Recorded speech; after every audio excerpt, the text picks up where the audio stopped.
Shambhu girls hostel में NEET छात्रा की रहस्यमयी मौत और कथित दुष्कर्म मामले में अब बिहार पुलिस ने बड़ी कार्रवाई हुई है। बीते कुछ दिनों से बिहार पुलिस को लेकर लगातार सवाल किए जा रहे थे, लेकिन अब जब एफएसएल की बायोलॉजिकल रिपोर्ट आई, पुष्टि हो गई कि लड़की के साथ सेक्सुअल असॉल्ट हुआ था, तब बिहार पुलिस की कुंभकर्णी नींद टूटी है और काफी छीछा लेदर होने के बाद आधी रात को बिहार पुलिस ने 2 अफसरों को सस्पेंड किया है। हालांकि जिन 2 अफसरों को सस्पेंड किया है, पहले दिन से ही संदेह के घेरे में थी।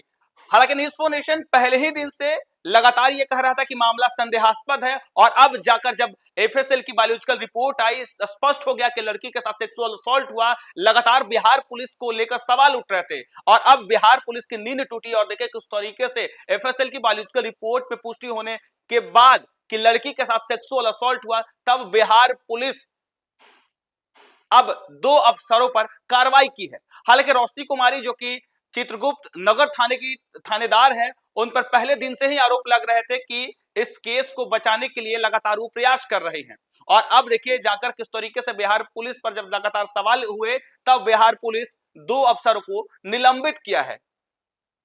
पटना के फिजाओं में एक बार फिर इंसाफ की चीख गूंज रही है। नीट की तैयारी कर रही छात्रा के साथ कथित दुष्कर्म और फिर रहस्यमयी मौत मामले में बिहार पुलिस को आखिरकार अपनी ही कतार में झांकना पड़ा। चित्रगुप्त नगर थाना कांड संख्या 14/26 में सामने आई कि गंभीर पुलिसिया कोताही के बाद 2 अफसरों पर गाज गिरी है। अपर थानाध्यक्ष कदमकुआं, अवर निरीक्षक हेमंत झा और चित्रगुप्त नगर के थानाध्यक्ष अवर निरीक्षक रोशनी कुमारी को तत्काल प्रभाव से बिहार पुलिस ने निलंबित कर दिया है।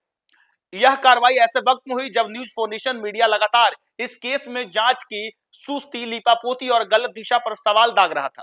पोस्टमार्टम और एफएसएल की रिपोर्ट आने के बाद पटना पुलिस की शुरुआती कहानी सवालों के कटघरे में खड़ी हो गई है।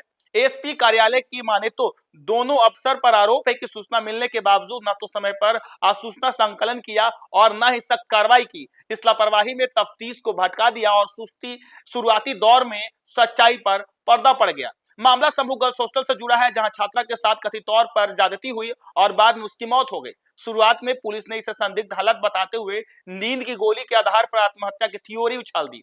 12 जनवरी को एएसपी अभिनव की प्रेस कॉन्फ्रेंस में यही नैरेटिव पेश किया गया और पोस्टमार्टम रिपोर्ट आने तक उसी को राग अलापा जाता रहा। मगर परिजन का लगातार सवाल यह था कि आखिर लड़की खुदकुशी की तो शरीर पर चोट के निशान कहां से आए। जांच की साख तब और संदिग्ध हो गई जब आरोप लगे कि लड़की के कमरे को सील नहीं किया गया। लड़की का जो हॉस्टल था उसका डीवी आज तक निजी ड्राइवर से मंगवाया गया। हैरानी की बात यह है कि जिन्हें जांच से अलग रखने का आदेश था, वही एसआईटी के साथ मौके पर घूमते नजर आए। क्या यह आदेश की खुली अवहेलना थी या किसी बड़े हाथ की छाया?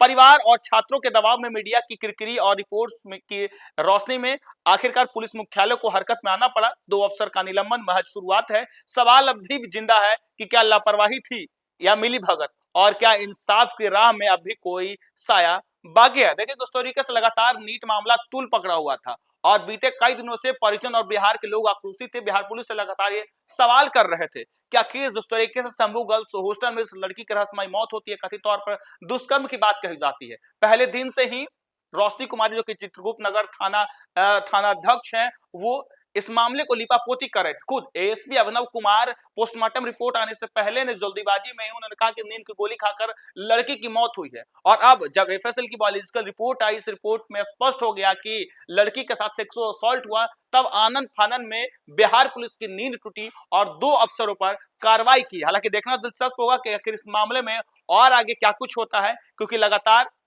आरोप लग रहे हैं कि बिहार पुलिस साक्ष्य को मिटाने की कोशिश कर रही थी। लेकिन देखिए किस तरीके से अब बिहार पुलिस हरकत में आई है और 2 अफसरों पर बड़ी कार्रवाई की है। फिलहाल के लिए इतना ही। आप देखते रहिए न्यूज़ फॉर नेशन।